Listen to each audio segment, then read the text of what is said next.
দেশের কোথাও লোডশেডিং নেই বলে দাবি করেছেন বিদ্যুৎ ও জ্বালানি মন্ত্রী ইকবাল হাসান মাহমুদ টুকু। তবে তিনি স্বীকার করেছেন কারিগরি ত্রুটির কারণে কোথাও কোথাও সাময়িক বিদ্যুৎ বিভ্রাট হতে পারে। জেলা প্রশাসক সম্মেলনে অংশগ্রহণ শেষে সাংবাদিকদের তিনি একথা বলেন।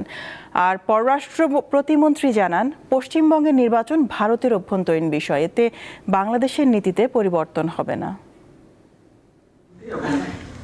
জেলা প্রশাসক সম্মেলনের তৃতীয় দিনেও মঙ্গলবার বেশ কিছু অধিবেশনে অংশ নেন সরকারের মন্ত্রী ও উপদেষ্টারা। তারা যেমন দিয়েছেন দিক নির্দেশনা, তেমনি ডিসিদের তরফ থেকেও আসে নানা বার্তা।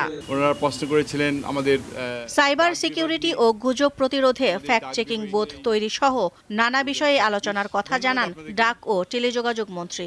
আইসিটি বলেন, ডাক, টেলিকম এবং আমাদের বিজ্ঞান প্রযুক্তি, তিনটা মন্ত্রণালয় আমরা এই সরকারের যে নির্বাচনী ইস্তেহার ছিল ওটাকে সামনে রেখে আমরা কাজ করে যাচ্ছি ইনশাল্লাহ। দুপুরের সেশনে অংশ নেন বিদ্যুৎ ও জ্বালানি মন্ত্রী। বৈঠক শেষে তিনি বলেন, লোডশেডিং এর জন্য পাওয়ার প্লান্ট ও সঞ্চালন লাইনের ত্রুটি দায়ী। গ্রামে লোডশেডিং নাই, যেটা হয় আমাদের পল্লী বিদ্যুতের লাইনগুলো অনেক লম্বা লম্বা। কোথাও যদি ফল্ট হয়ে যায়, বিদ্যুৎ স্লিপ করলে ওই ফল্ট লোকেট করতে তার টাইম লাগে, সেই জন্য বিদ্যুৎটা আসে না। আবার লাইন ঠিক হয়ে গেলে বিদ্যুৎ চলে আসে।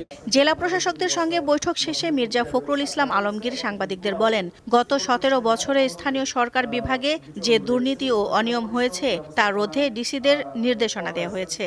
সবচেয়ে দুর্ভাগ্যজনক হচ্ছে যে ব্যাপক আপনার দুর্নীতি হয়েছে। সেই বিষয়গুলো আমরা আমাদের মন্ত্রণালয়ের তরফ থেকে আমরা তদন্ত করব, চেষ্টা করব 1 বছরের মধ্যে আগামী সমস্ত টায়ারগুলোতে নির্বাচন হয়ে যাওয়ার জন্য। ভারতের পশ্চিমবঙ্গের বিধানসভার নির্বাচনের ফলাফল নিয়ে প্রশ্নের সম্মুখীন হন পররাষ্ট্র প্রতিমন্ত্রী। ডিসি সম্মেলনে যোগদান শেষে তিনি জানান, রাজ্যটির ফলাফল দিয়ে বাংলাদেশের নীতির কোনো পরিবর্তন হবে না। ভারতের নির্বাচন ভারতের অভ্যন্তরীণ ব্যাপার। আমাদের বাংলাদেশের foreign policy across the board একই থাকবে। আমাদের বাংলাদেশ প্রথম বা বাংলাদেশ ফার্স্ট নীতিতে আমাদের ফরেন পলিসি, সেটা যেই সরকারই আসুক না কেন সেই সাথে আমাদের ফরেন পলিসি পরিবর্তন হবে না।